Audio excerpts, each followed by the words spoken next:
me ask you something. What if you had it all? The money, the big career, even the shiny Ferrari, but it literally cost you your life? Well, that's the powerful question at the heart of Robin Sharma's classic, The Monk Who Sold His Ferrari.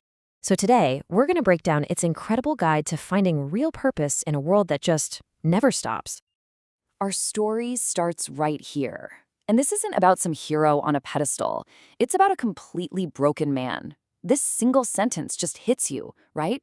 It perfectly captures the shocking state of our main character, Julian Mantle, a guy who climbed to the absolute pinnacle of success, only to find out it had hollowed him out from the inside. Julian Mantle was the poster boy for making it.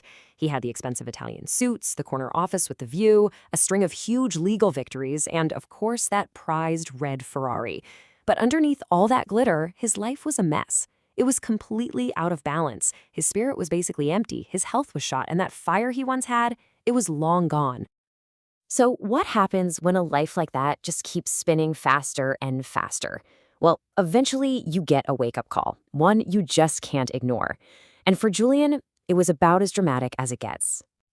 You see, Julian was a legal superstar, a true force of nature in the courtroom.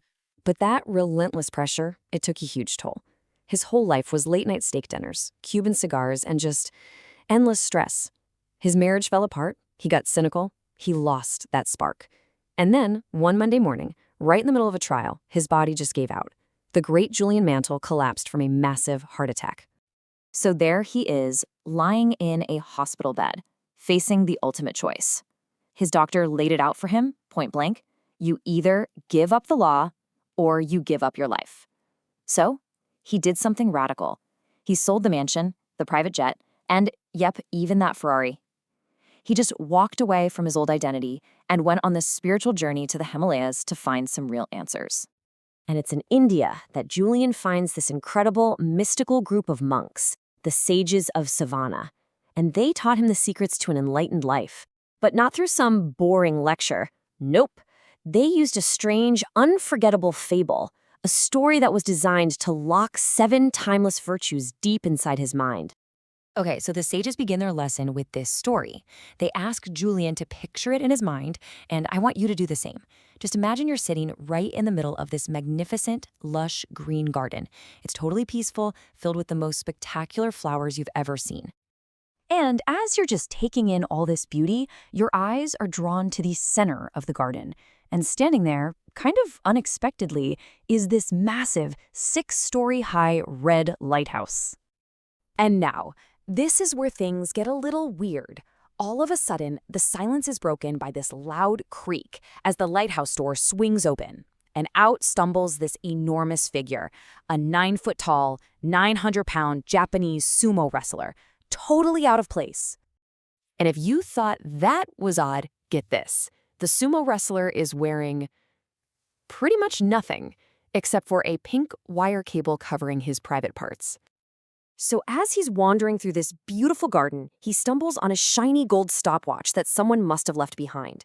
He picks it up and immediately falls to the ground with a silent thud. Just when you think it's all over for him, the wrestler is slowly awakened by the incredible fragrance of some fresh yellow roses blooming nearby.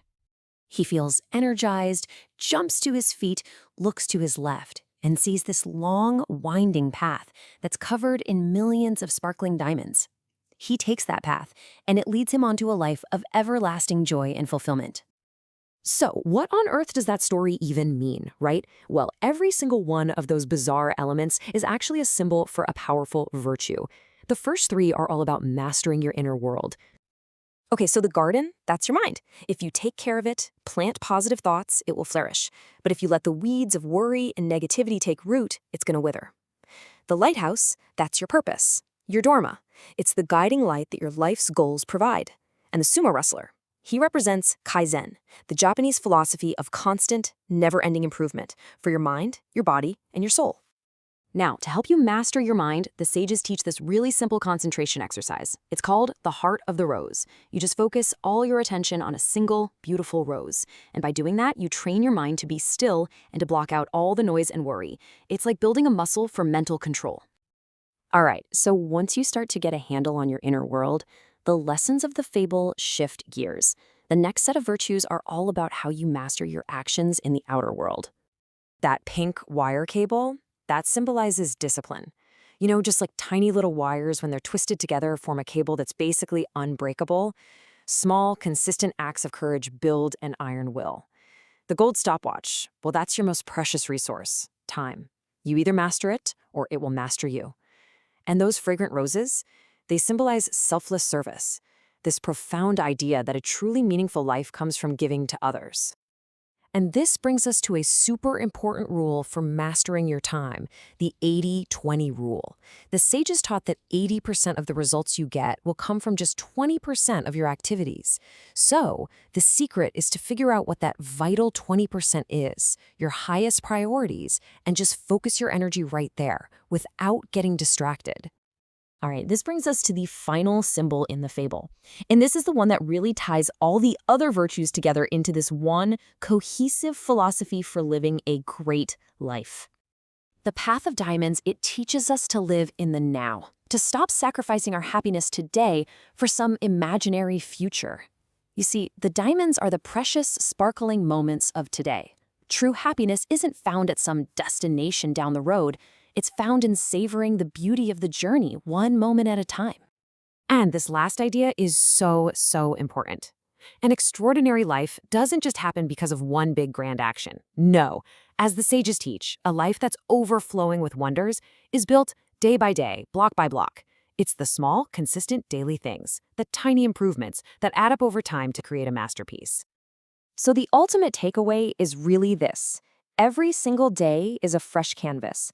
And by mastering your mind, following your purpose, and embracing the present moment, you already hold all the tools you need to create a life filled with joy and fulfillment. The only question left is, what are you going to create today?